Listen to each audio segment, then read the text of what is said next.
그는 밤에 가로수 길을 따라 걷고 있었지. 그곳이 큰 길에 도로변인 줄도 모른 채 그의 목소리는 이미 그곳에 가면 정말로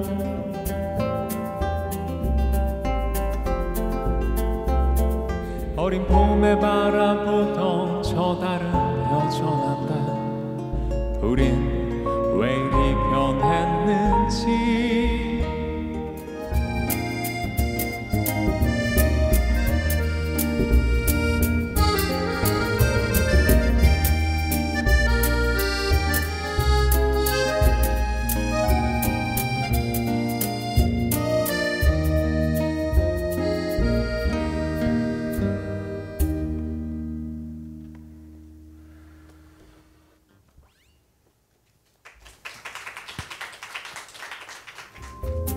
이 공연은 안전보건공단이 후원하고 전태일재단과 문화예술계 소리끼리 함께 만드는 공연입니다. 2021년 안전보건 토크 콘서트 시리즈는 안전을 소통하라라는 제목으로 4번의 공연을 통해서 나눠서 여러분을 만났는데요. 오늘이 4번째고 또 올해의 마지막 시리즈 공연입니다.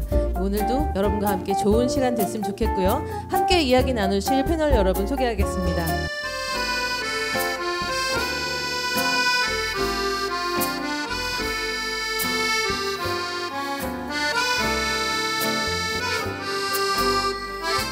근데 이수진 의원님, 우리가 지금 이렇게 왜 막지 못하나라는 주제로 얘기를 하기 때문에 저는 사실 막을 수 있을 것 같거든요. 또 무엇보다도 그 영세한 사업장들은 산재를 감춥니다. 은폐해서 사실 그 영세한 사업장들이 훨씬 더 산재 많이 일어나거든요. 네. 그런데도 오히려 이제 이런 것들이 감춰지면서 감춰지게 되면은 개선도 할 수 없게 되는 거거든요. 네. 그래서 저는 지금 우리가 내년 1월에 중대재해처벌법도 이제 시행이 될 텐데 안전장치, 뭐 안전망이라든지 안전줄이라든지 2인 1조로 고소 작업이나 밀폐 공간에서 일할 때는 2인 1조로 일하고 이런 것들을 법에 담고 그리고 사각지대가 없게 하고 그다음에 위험한 것을 계속해서 노출하고 이제 이런 것들이 우리 사회에 여전히 제대로 진행이 안 되고 있다.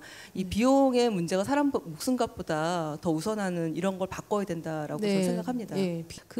근데 2008년하고 2020년하고 또 굉장히 차이가 많이 났어요. 그래서 이런 건 도대체 어떻게 책정을 하는 건지 좀 궁금하기도 하고 또 일용직으로 평생 살다가 죽을 거라는 계산도 좀 허무하고 좀 우습고 하거든요. 예.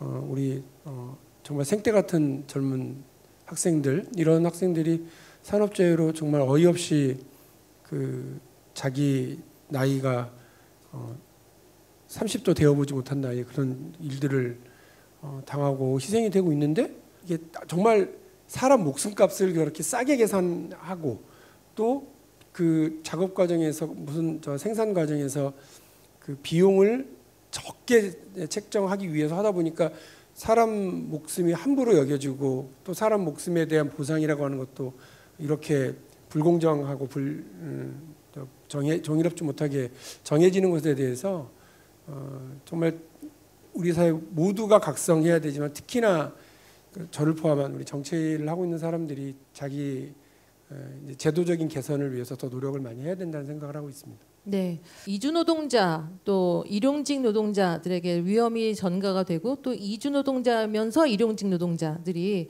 많은 피해를 받아서 2008년에 10명이 넘는 조선족 노동자들이 한꺼번에 사망을 한 일이 있어서 그러니까 이분들은 어떻게 보면 그 값싼 노동을 제공하면서 가장 위험한 가는데 이분들이 그 우리나라에서의 그 노동자로서의 지위가 전부 파견 노동자거나 또는 외주업체거나 또는 뭐 일용으로 이렇게 모집해서 간다거나 해서 그런 것들을 좀 시정하기 위한 여러 가지 노력들을 물론 입법을 통해서도 하고 하려고 애를 쓰는데도 우리의 지금 여러 가지 현실이 그걸 못 따라가고 있어서 모든 고통과 어려움이 그들에게 그 전가된다는 것이 정말 이 나라에 사는 보통 사람으로서 너무 좀 안타깝고 창피한 일이죠. 네, 중대재해법이 이제 내년에 시행이 되잖아요. 그래서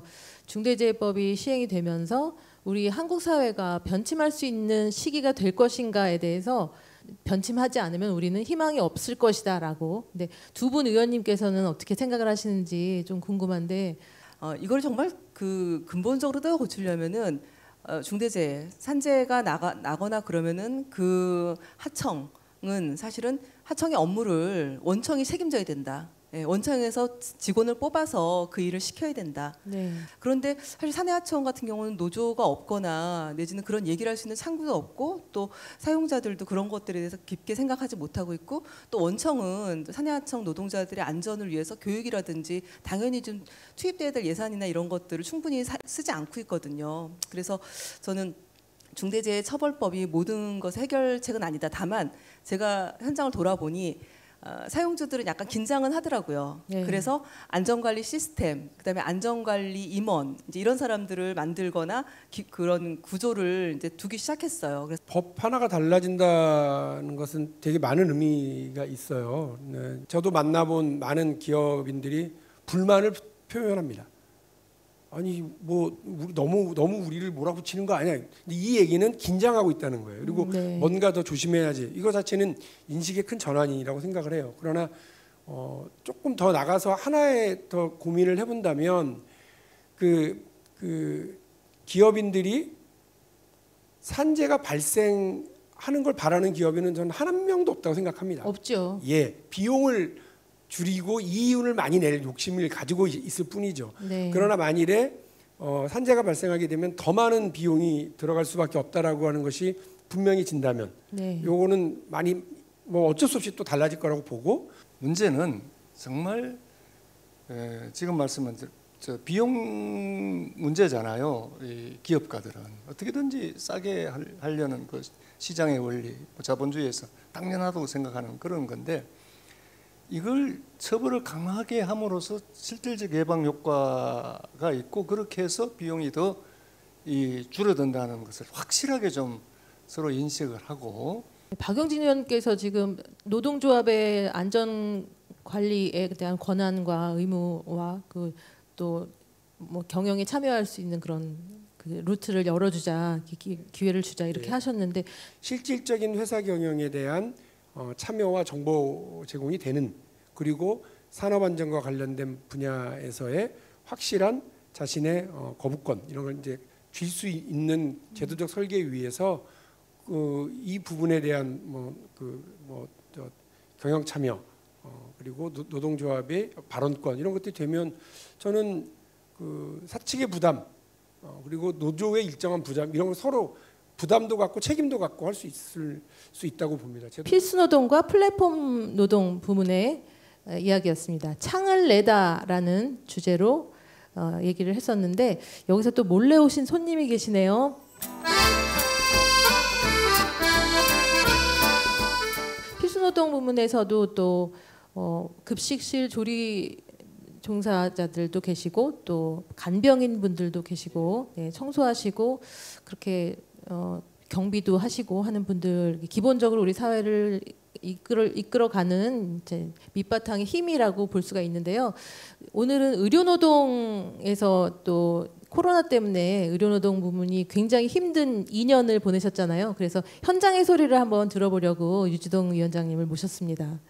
특히 우리가 그 의료 인력이라고 하면 대부분이 간호사 다 여성이고 예, 대부분이 간호사일 수밖에 없습니다. 그래서 환자를 직접 케어하고 하는 것도 있지만 사실 소독하고 청소하고 하는 부분들까지 다 맡아서 할 수밖에 없거든요. 처음에는 좀 어린 아이들이 있는 엄마가 대부분인 간호사들이기 때문에 네. 처음에 격리에 대한 이런 부분이 굉장히 힘들었어요. 네, 그래서 아이가 또는 가족이 격리가 되는 상황이 오면 또 분리가 돼야 되는 그런 상황인 거죠. 네. 그러면 이제 가족들 때문에 집에 못 돌아가는 상황, 뭐 이런 것들이 생기고, 그러니까 이게 계속 반복되는 부분 때문에 되게 초창기에는 노동조합에도 굉장히 문의가 많았었어요. 숙소에 대한 해결 뭐 이런 부분들 때문에. 올해 여름이었나요? 그때 갑자기 이제 의료 총파업을 하겠다 이렇게 얘기하고 막 우리에게 좀 우리를 좀 노동 조건을 개선해 달라 이렇게 얘기를 하는데 다행히 총파업까지는 가진 않았는데요. 거리를 뛰쳐나오기 전에 정부에서 이제 보건의료 인력이라든지 그리고 주로 이제 감염병이라든지 국가 이런 재난 위기 상황에서 가동이 되는 공공병원이 좀 더 확충이 됐어야 되는데 네. 이제 그런 것들을 저희가 확충하지 못하고 예산을 거기에다 붓지 못했던 그런 것들에 대한 사실 미안함. 어렵게 진입한 그런 직장에서 버틸 수 있게 해주기 위해서는 결국은 인력 문제, 과도한 노동 문제, 또 교대 근무와 관련해서 조금 쉴 수 있는 권리 이제 이런 것들을 사실은 좀 해줘야 되는데 민간보다는 이제 이런 그 공공부문 의료기관이 먼저 선도적으로 저는 역할을 해야 되고 네. 어쨌든 그래서 이 두 분 의원께서는 또 같은 정책을 또 발표를 하신 게 있는데 공공의대를 세우고 의사 인력을 좀 늘려야 된다 그런 의견 내셨잖아요. 예, 네. 뭐 너무 당연한 얘기인데 네. 제가 그냥 말씀을 덧붙이면 공공 의대의 설립, 그다음에 의사 정원의 확대, 그리고 거기에 종사하는 의료진들에 대한 처우 개선, 네. 동시에 같이 다 진행돼야 된다고 봅니다. 네. 그래서 노동조합이 이제 이렇게 힘든 시기, 코로나 시기에 그 조합원들의 어떻게 그늘이 되어 주셔야 되잖아요. 그래서 지금 같은 시기에는 조합이 이런 일들은 해야 된다라고 생각하시는 점 좀 짚어주시죠. 네. 노동조합이 제일 역할을 해야 된다고 하면 궁극적으로는 어떤 업종을 떠나서라도 지난번에 보건노조가 파업을 하면서 노정 간의 대화를 통해서 여러 가지를 만들어낸 네. 것처럼 그게 노동조합의 가장 큰 역할이고 힘이라고 한다고 하면 지금의 코로나의 문제에 대한 의료 노동자에 대한 부분들 이런 것들을 노동 조건에 대한 거를 네, 그렇죠. 노조가 나서서 정부와 함께 만들어낼 수 있는 것들을 오히려 더 만들어낼 수 있는 시기이고 필요한 때이다. 뭐 이렇게 얘기를 하고 싶습니다. 네. 예. 공공의료원에 대한 얘기가 이제 아까 이수진 의원님께서 얘기를 해주셨는데 중요한 건 이제 그 다음에 설립이 된 다음에 지역에서 어떻게 자리매김을 잘 할 것인가 이게 숙제라고 하셨거든요. 그건 어떻게 하면 잘 될까요? 이제 공공병원들이 수익을 낼 거다라는 기대를 애시당초 하면 안 된다고 저는 생각을 합니다. 처음에 만들 때부터 이건 정말 위급하고 힘들 때 환자들의 생명, 우리 국민들의 건강을 지키는 최후의 보루다. 예, 국민들의 안전을 지키는 것이기 때문에 관련해서 운영과 관련해서 보면 무슨 이제 그 공공기관 같은 경우는 경영 평가 막 이런 것들로 기재부가 굉장히 많이 옥죄고 예산 통제하고 이러거든요. 인력도 잘 안 주고 그런데 적어도 이제 이런 공공 의료기관이 설립이 돼서 잘 운영이 되는 데에서는 지역 사회가 함께 관심을 갖고 예, 운영하는 것도 정말 중요한데 뭐 그러니까 과도한 수익에 매몰돼서 이제 그렇게 공공 의료기관 고유의 기능을 잃지 않게 하는 거 저는 이런 게 굉장히 중요하다고 생각합니다. 네, 플랫폼이 사실 이제 라이더 유니언 위원장도 우리 공연에 작년에 출연을 하셨었는데 그 죄책감 없이 그냥 클릭 몇 번으로 해가지고 내 앞에 바로 물건을 오늘 갖다주고 내일 새벽에 갖다주고 밤새서 노동자들이 일해서 갖다주고 이렇게 하고 있잖아요. 여기서 이제 소비자들이 인식 전환이 좀 있어야 될 것 같은데 이번에 국감 때 저희 환노회 국감 때 이제 그 배민 그리고 뭐 카카오 뭐 이렇게 그 왔었는데 네. 기본 배달료 인상이 필요하다. 그랬더니 이제 그거를 그 우리 시민들한테 전가하려는 말씀을 하시더라고요. 그래서 이게 무슨 소리냐. 지금 코로나19 상황에 비대면으로 해서 얼마나 많이 성장을 했냐. 카카오도 그렇고. 그러면 그 성장한 그 열매를 혼자만 이렇게 독식할 것이 아니라 같이 나눠야지. 시민들 덕분에 노동자 덕분에 그렇게 기업이 성장을 했는데 그렇다면은 그거를 나누는 게 사회적 책임이고 그 의무를 다할 때 국민들한테 박수 받을 수 있는 거다. 이제 그런 얘기를 했었거든요. 네. 그래서 제가 이제 기본 배달료 인상이 필요하다. 그때 요새 지금 이제 노사 간에 교섭 중이라 하더라고요. 그래서 교섭을 통해서 좋은 결과가 좀 나왔으면 좋겠습니다. 네. 대답을 못 들은 사람들이 길 위에 나와 있네. 험한 날씨에도 질문을 던지러 누가 그러나 질문은 부끄러운 게 아니라고 뭐든지 물어보라고. 질문이 끝나고 나면 침묵이 흐르고 저 사람 누군지부터 물어보는군. 대답을 못 들은 발표자가 원고를 집어넣네. 네, 오늘 국감 중에 오셔가지고 정말 힘 있는 말씀 많이 해주셔서 감사드리고 아쉽지만 이수진 의원님은 좀 보내드려야 될 것 같습니다. 어떻게 우리가 늦게 만나가지고 일찍 헤어지게 됐죠?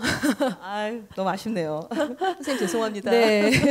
얼마 전에 그 납을 매달고 따개비를 따러 내려갔다가 청년 노동자가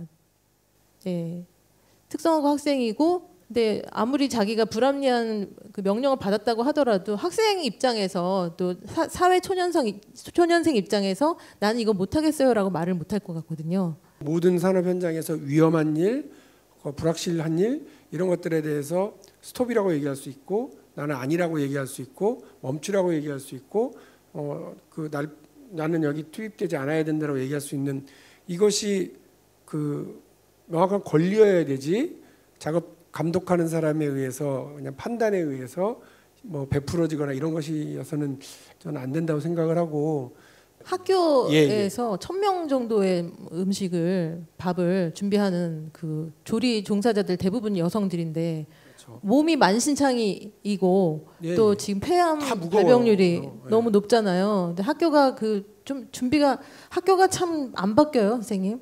학교 내에 우리는 지금 이런 조리 종사원과 관련된 비정규직을 얘기하는데 그 외에도 많은 여러 가지 업종의 비정규직이 존재하면서 하나의 그 모순 덩어리의 사회.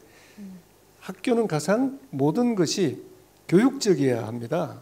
아이들은 선생님이 칠판에서 가르치는 내용도 배우지만 주변에서 보고 듣고 움직이는 모든 것이 이제 교재잖아요. 특히 학교는 여기는 모든 것이 제대로 돼 있어야 된다라고 판단이 되는데 가장 비교육적이에요. 그런 교육을 가능하게 하는 여러 가지 조건들이. 올라가고 내려오며 보던 풍경들 노트는 아직 온통 습작들 뿐이지 돈은 없지만 찾아가 볼 스케줄은 많았고 어렵기만 한 대화들도 밤새 귀 기울였네. 저는 행복국가 만들겠다고 얘기를 했고 888 사회로 가는 길을 열겠다고 했어요. 8시간 일하고 8시간 자신의 취미 생활을 하고 8시간은 사랑하고 쉴 수 있는 그런 사회를 만드는 게 되게 중요하다고 생각을 하고요. 사실은 우리 사회에서 있는 모든 노동이 다 필요한 노동이고 다 소중한 일이거든요. 그러면 우리 청년들이 우리 국민들이 어느 일자리에서 일을 하든 충분한 보상을 받고 충분한 이제 보람을 느끼고 이럴 수가 있어야 된다고 생각을 하고 그 일자리로 자신의 인생을 설계하고 아이들을 키울 수 있는 그런 사회를 만들어야 된다고 저는 생각을 합니다. 여러분들이 대부분 그 나이 또래 또 여기 계신 분들이 또 학생이고 또 대학 교육을 지금 받고 있으면서 더 꿈을 키워 나가는데 저는 거기서 여러 가지 어려움이 많지만 좀 그래도 희망을 좀 발견했으면 좋겠어요. 네. 일단 안전보건 관련한 일자리는 많이 늘어날 예정이라서 안전보건공단 그리고 산업인력관리공단 등의 홈페이지 찾아보시고 또 전화도 하셔서 직접적으로 좀 적극적으로 알아보셔서 하셨으면 좋겠고 안전보건 관리 영역이 확대가 되는데 특히 산업안전기사, 산업보건기사 같은 전문적인 인력이 확대가 되고요. 또 컨설팅 영역도 확대가 될 거고요. 환경안전 감시 영역 그리고 기업 내 심리 상담 분야 같은 것은 일단 외주를 했다가 그것이 대기업으로 편입되는 경우도 있다고 합니다. 요즘엔 좀 그런 일들이 많이 일어나고 있어서 심리 관련해서 관심이 있는 분들은 또 이쪽으로도 좀 추진을 해보시는 것도 좋을 것 같습니다. 이제 마무리를 할 때가 된 것 같습니다. 노동자 권리 중심으로 우리 사회 모든 시스템이 자리 잡는 날이 오길 빌어봅니다. 중대재해 제로를 기록하는 날까지 관심을 갖고 공론화하고 개선해 갑시다. 같이 한번 외쳐보겠습니다. 모든 산업재해가 사라지는 날까지 안전을 소통하라!